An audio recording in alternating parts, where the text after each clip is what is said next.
Monchique is a small town in the Algarve, located 30 minutes from the south and the west coast. It is surrounded by the green, water-rich Monchique Mountains with a variety of natural and cultural assets. Here we have bought 22 acres of land, beautiful and full of potential. We are Lilian and Dave. In Germany we lived a good life with well-paid full-time jobs, and we are very grateful for these privileges. In the last 2 years, however, we both realized that we want to live a more self-determined life and identify with different values than the majority of society. So we looked for a piece of land with a lot of potential that could provide us with an income and on which we could live a self-determined life. On this channel, we would like to share our life project with you. We are not alone in this huge project. Our family, friends and neighbors are by our side. They help us in all situations and give us the courage to take this big step. We are fulfilling our lifelong dream and are very grateful to have the support and motivation of so many great people. Together we experience great moments with great people who make the project what it should be.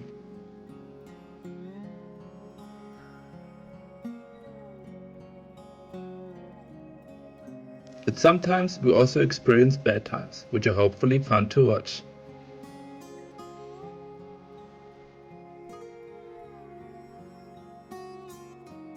We start in Cabeza de Águila, which means eagle's head. This is the southernmost part of our property. The land consists of 2 hills, 2 valleys with 2 streams and many terraces. At Eagle's Head are the hill ruins located. Here we would like to renovate 3 apartments and share our beautiful property with guests. There is so much to see and experience here.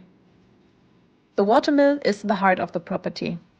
It is located in the valley of the property, surrounded by 2 streams that flow all year round. What we love most about the watermill is the century-old stone bridge in the garden. In this area of the property, you would like to live one day. The old village.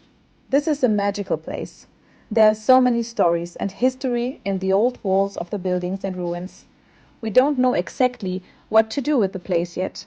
We have so many ideas, and maybe you have even more. The pig barn. The name is not fancy, but the place has a beautiful view over the whole land. We would like to place a tiny house here, where we want to live during construction. Okay, let's start the tour of the land. The hill ruins are located at the highest point of the land. From here you have a great view over the valleys and many terraces for planting fruit trees or vegetables. Here we can see the ruins. They consist of a small clay house and a bigger granite house, which we are allowed to rebuild. A storage house, which was built illegally and therefore cannot be rebuilt, but it is great for storing. It has several outdoor areas and 2 water basins to store water in. Let's start with a tour of the land. First, the clay house. It's actually in a good condition, but unfortunately the corners are starting to crumble from the weather and the humidity in winter. In 2018 there was a major fire in Monchique, which unfortunately also affected our land. So every ruin on the land was burned down, which is why the roof truss fell into the ruins. Inside the ruin there's a lot of clay from the walls and the building material from the roof. So we have a lot of work to do to clean it up. It doesn't really look like that on the videos, but the inside of the ruin is also in a good condition. The ruin currently has a very small window, which we definitely want to enlarge as we have a great view from here. Although the ruins are quite close to each other, this ruin has its own privacy as the entrance and terrace face in a different direction. Next we take a look at the granite ruin. It is the largest building and has 2 entrances. The overall condition is very good as the outer walls are made of solid granite stones. The interior walls on the other hand are unstable and definitely needs to be removed. The floors are also covered in clay and building material from the roof. There are also 2 shelters that appear to have been used for animals. The walls of the ruin are very high, which is very cool because according to the architect we can use the mezzanine as a bedroom. Our idea is to divide the ruin into 2 apartments, but let's see what else we come up with while working on the ruin. Let's take a look at the outdoor area and the storage house.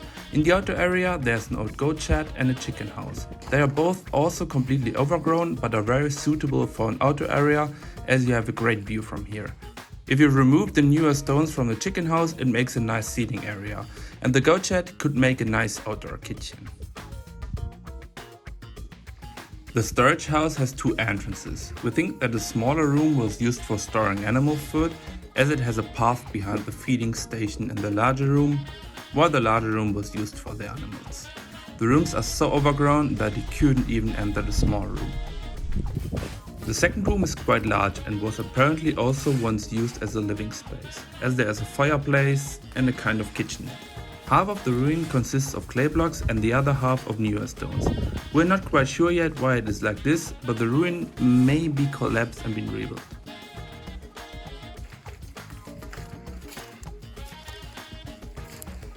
The outdoor area looks like a balcony, but after having a closer look at it, we found an outdoor toilet on it. So we're not really sure how to call this place, but the view is just stunning.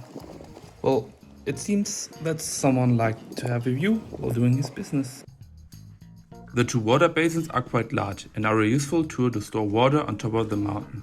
The previous owner owns a land in the middle of Monchique where there is so much water that 50 years ago they decided to store a 3-kilometer long pipe connection between the properties so that the water basins could be filled. Unfortunately, the fire destroyed the water pipe and we are not quite sure whether we are able to repair it, but let's see. It would be so cool if we could use the pipe connection and not have to pump water up from the stream in the valley.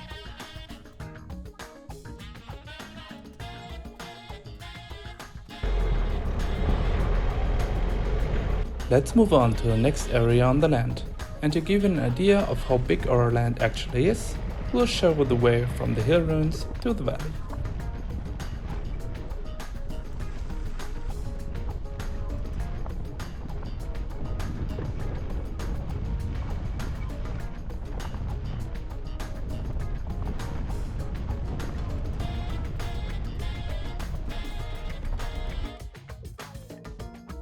Welcome to the old village. And just look at it. The entrance itself is quite magical. But to enter the village, we have to cut our way through the archway.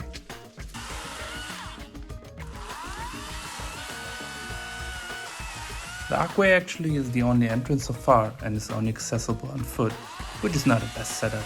But let's cut our way through the archway and let's have a look inside.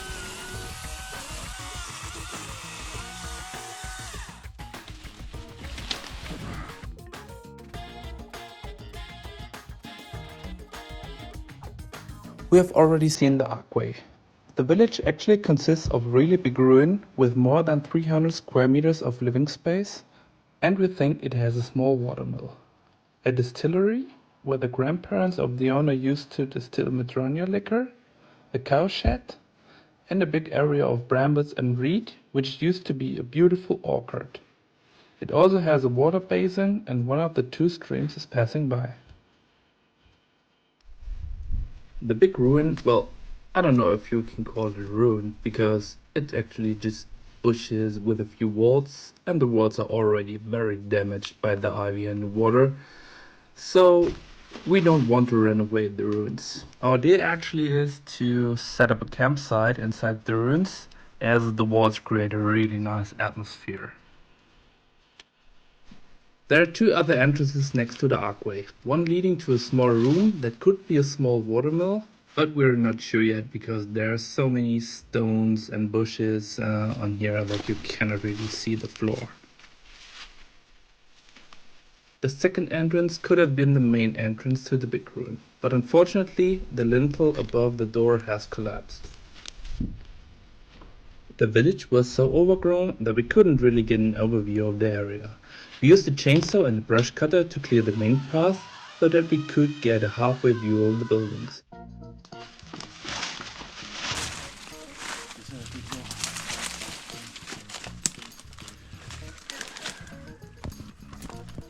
We think there is a water channel running behind the old distillery that filled the water basin, which may have been used as a reservoir for the small water mill. Hopefully the old structures still exist and we can fill the water basin again. The distillery is also completely overgrown and some stones from the wall have fallen into the ruin. As it was unfortunately not a residential building, we're not allowed to use it for living. But it would be great for a community kitchen for the campsite. The orchard is located in the middle of the village and consists of 2 terraces separated by a beautiful wall. There are lots of reeds on the lower terrace that hide the path to the stream. But Anke has done a great job of cutting a path through the reed. Geil, ne? Ja, sehr, sehr schön. Echt schön. Richtig schön Platz hier machen. Ja.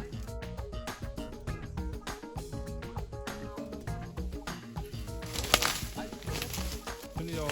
The previous owner told us that they had cherry trees in the garden that were up to 200 years old, but unfortunately they all burned down in the fire in 2018.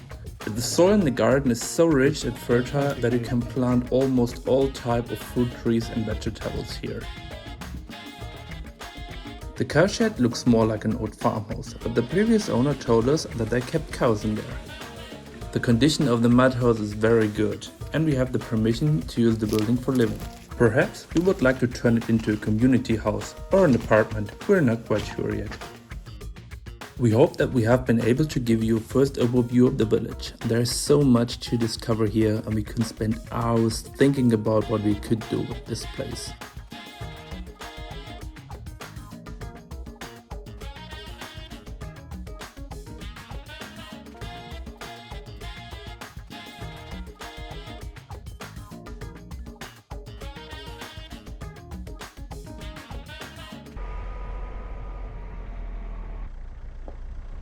Next comes the watermill. The mill is our favorite part on the property and the place where we want to live. So far, however, there's only one problem, and that is the driveway. At the moment, we have to park here, right by our fresh water source, and walk about 300 meters.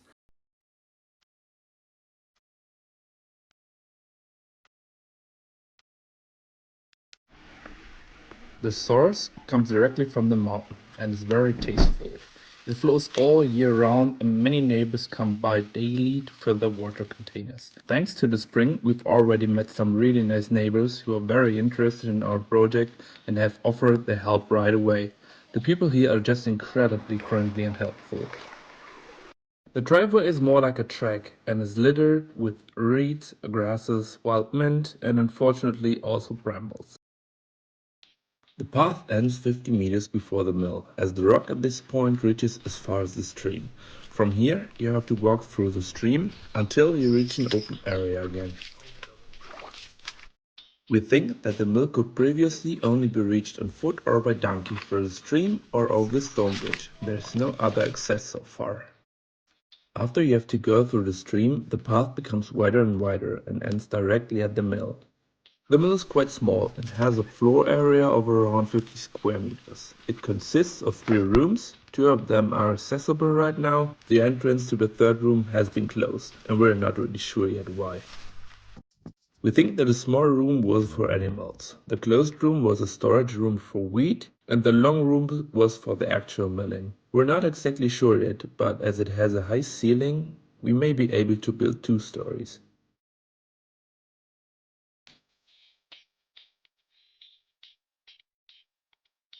The garden is simply beautiful. On one side it is surrounded by a 5-meter high stone wall where the mill pond used to be. On the other side it is surrounded by another stream. Wheat used to be grown here for the mill. Today we have a few other trees and lots of bushes. The garden is very flat and has very good soil. There's a large area of reeds at the back of the garden, but as this is where the most of the sun is, we unfortunately have to remove them.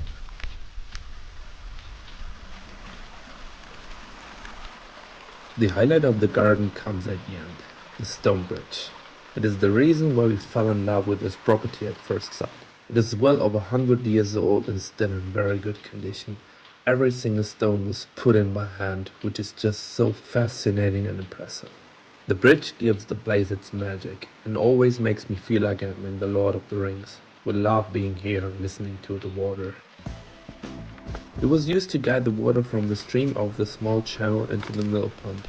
Otherwise, it is just wet enough for a donkey cart.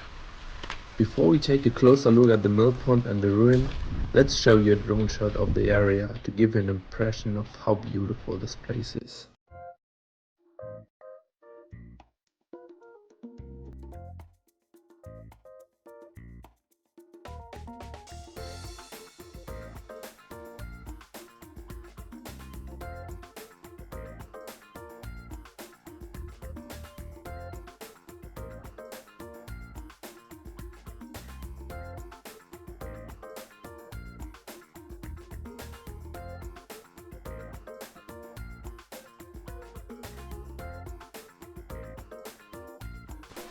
The wall of the mill pond is absolutely impressive. You can hardly imagine how this wall could have been built without machinery, and how did all of these stones get there in the first place.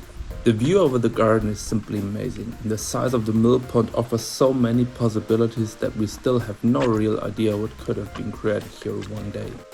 The mill pond is just as long as the entire garden and must have constantly held water. The mill wheel needs constant water pressure to run smoothly. Here, the water has flowed into the mill shaft. It's very cool to see how the water was used to operate the mill. The mill shaft is quite steep and probably goes right under the mill. We are very excited to see what we will find when we clean the ruins. Let's move on to the mill. One of the 3 rooms is not accessible because the door has been bricked up. We don't know exactly what to expect under all these brambles, but let's see. The mill room has a strange shape, but we really like that, and we already had the wildest ideas about how we would like to use the space. You can actually walk behind the mill, which is pretty cool, but also brings up a moisture problem. Since the wall is located directly in the rock, the moisture from the rock goes into the walls. We don't know yet exactly how we want to solve the problem in the long term, but let's see. The third room is quite small and was the entrance to the other room, as you can see from the bricked up door. And you can also still see the old wooden beams. Maybe the window we are looking through was more of an entrance door than a window. We have already found 4 of these millstones that are super heavy, but we definitely want to integrate them into the mill because they have really been used and also look super nice. Let's check out the streams. There are actually 2 streams that meet at the mill. One that we had to walk through to get to the mill, and the other one that flows under the stone bridge. They both hold a lot of water and flow all year round, which is super important for the land. The streams offer a very diverse habitat for many animals. We have already seen countless frogs and dragonflies, and we have also seen a turtle. The previous owner told us that she even had seen otters here. The place where the 2 streams come together is so deep that you can even go underwater here, which is great for cooling off in the summer. We even have our own little waterfall. It is located directly below the garden, and we love the sounds of the rushing water that it brings to our backyard.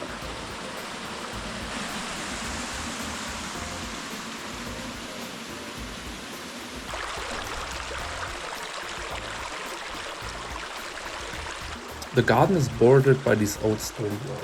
We think that they made the wall that high because the water level of the stream was probably much higher in the past than it is today. The neighbors also told us that there was a flash flood in 1995 that ripped some stones out of the wall. We would like to repair the wall again, as it is a good protection against flooding, and the plants damage the rest of the wall through the open areas.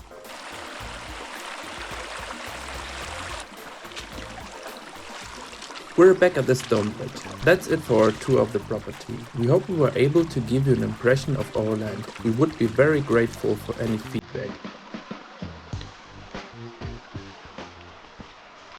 If you enjoyed our video and don't want to miss us cleaning up the ruins, exploring the village, trying to repair the 3-kilometer long water connection, or what this bad boy does to our land, then please subscribe to our channel and tune in again next week. Thank you for watching.